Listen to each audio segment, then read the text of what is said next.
Hey George, good to see you again. How have you Good to been? see you, Doc. Tell me how it's been going. Oh, the pain is just still a real problem. Man, I'm sorry to hear that. Still having lots of pain? Yeah, it's just with me all the time. Tell me a little bit more about that.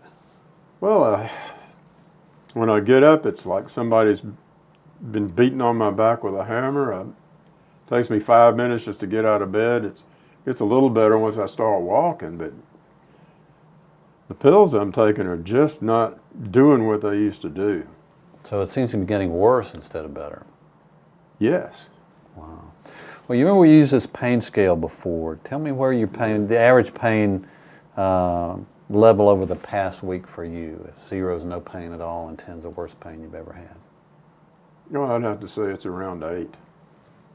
Wow. How about after you take the medicine? Well, I'd have to say it's really 9 and then 8 with the medicine. So Yeah. it doesn't get much better than that. It's with me all the time, and it's interfering with everything I do. Severe pain all the time. Yes. What about your general enjoyment of life? To what level on that 0 to 10 scale is the pain interfering with your general enjoyment of life? Well, it's hard to enjoy life when you're in pain all the time. I'd have to put that up there at around 8 too. It's just, So life's not much fun. no.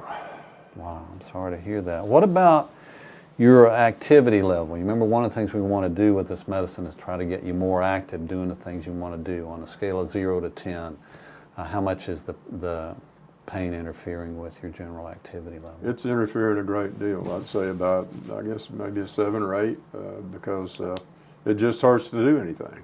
So you're still not able to do the things that you really want to do? No, I can't work. I mean, even doing anything hurts, and even sitting down hurts. If I move suddenly, then I get a sharp pain, and it's just with me all the time. Wow. It just seems like the medicine's not working. I think I need something stronger. Well, we started at the Lortab 10 3 times a day, and then we went up to 4 times a day. Tell me how you're taking your medicine. Well, I try to take it pretty much like it says to take it, but, and I've noticed that I have taken it. I've doubled up on it a little to try to. It doesn't seem to be doing much good.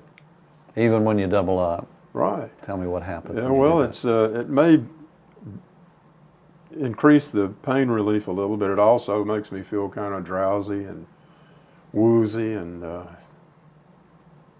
it's just not doing what it's supposed to do. Yeah, yeah. I noticed that the last time you were here. It seemed like you had you were drowsy or sleepy, almost a little bit drugged. So you have that feeling sometimes. Sometimes.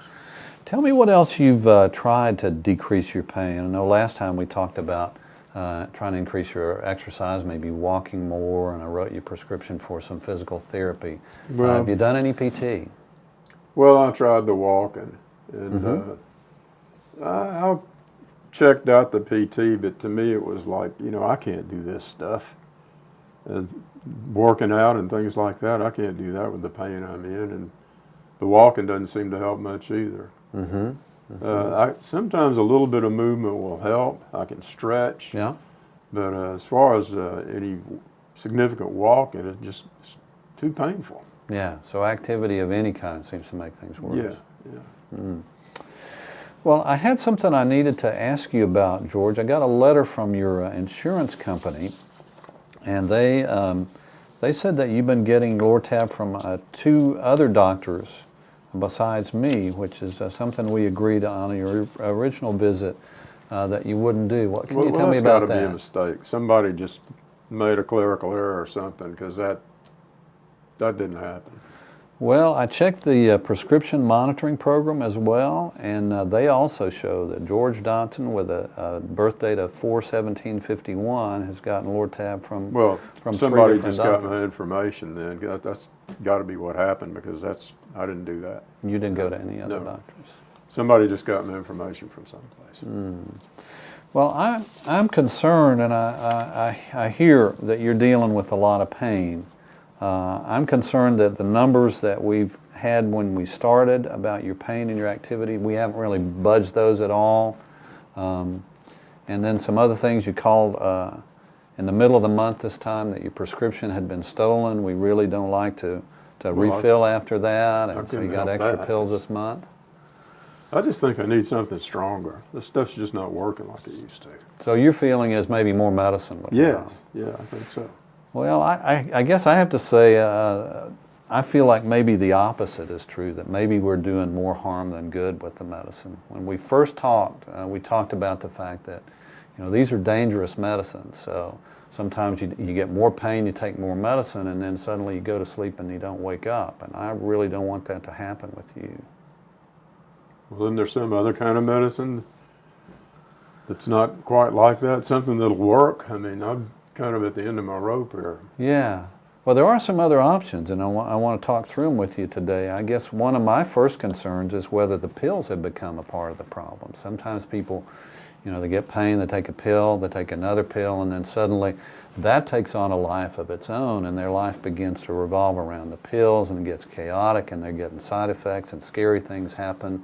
And they wonder if maybe the pills have become the main problem. I'm wondering, you know, have you ever thought about that? Do we need to be talking about detox today?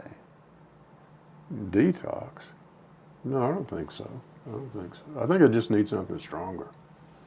You don't think the pills have become a problem for you, that they're just creating more and more craving for more and more pills? Not really. All I know is I have to have them, but now they're not working, so I got to have something. Yeah. Well, let me talk to you about another option. You remember we talked in the first visit about sometimes the opioid pills actually increase the pain level. We don't really understand why that happens, but the pain actually gets worse. And that creates a cycle, because you take the pill and then the pain's worse, so you want to take another pill, or then we increase the dose. Maybe that's what's happening to me, because it just seems like it's not working, and it could be that it's getting even worse. Yeah. It just seems like it's not working at all. That's why I think I need something stronger. Yeah. Well, if the pill is actually the problem, then the answer for that is actually to detox you off, to taper them down, come completely off the medication and see if the pain gets better. Now, I think with your chronic back problems that you have, it's unlikely that the pain will go completely away, but it may come down to a 6 or a 5 or a 4 if we get rid of the medicines. So what we do in that case is we taper you off the medicines over about a month's period of time. And what I like to do is engage people with a support group, because it's a challenge coming off the medicine after being on them a long time. It's pretty scary. It didn't make any sense to me to come off the medicine. I mean, how can coming off the medicine make the pain better? Well, if the medicine's actually increased your pain, then the pain does get better, and we've seen it numerous times. And so that would be an option. Well, I can see how that could be happening, because I take it, and then eventually it reaches a point where it seems like it's not only not working, but maybe even being worse. Yeah. So why not just use something? Isn't there something different I can take? Well, I just don't feel like the opioids are safe for you. Now, the one other option that we have is medication called buprenorphine or Suboxone, and it replaces the Lortab that you're on. It gives a moderate amount of pain relief, probably not as strong as the Lortab, but it stops the craving. And it sort of gets you out of that cycle of chasing medicines and looking for medicine all the time, and allows you to go on and focus on other ways to relieve your pain. We could get you into physical therapy, actually try that, or if you'd rather, sometimes meditation helps people. So that would be the third option, is we can switch you over to the Suboxone. Increase some of these non-opioid pain management techniques and see if you don't get better. Well, I can see some logic in doing that, but I just think that right now I just need something to get this pain away first before I look at anything else. Mm-hmm. If I can do that and get rid of the pain, then maybe I can, talk about some of those other things after that. Yeah. Well, George, I'm just at the point where I don't feel like the opioids are safe for you anymore. So I'm not going to write you any more opioids. I'd be willing to go with the tapering we talked about, or with the Suboxone, or send you to a detox. I know what kind of pain I'm in, and if you're not willing to give me what I need, then I'm going to have to go somewhere else and try to get it. Well, I'm sorry that you feel that way, but sometimes we just sort of have to agree to disagree. I think some of these other options might be safer for you. I'm happy to care for your other problems. We'll continue to treat your hypertension and your other medical needs. But I'm just not comfortable writing the opioids anymore. So if you feel like you need to find someone else to do that, you go ahead. If you think about it and these other options sound good to you, the door's open. You can call me at any time. Well, I think that's what I'm going to have to do. I appreciate what you say, and I'm not closing the door on it, but I know what I've got to do for myself right now.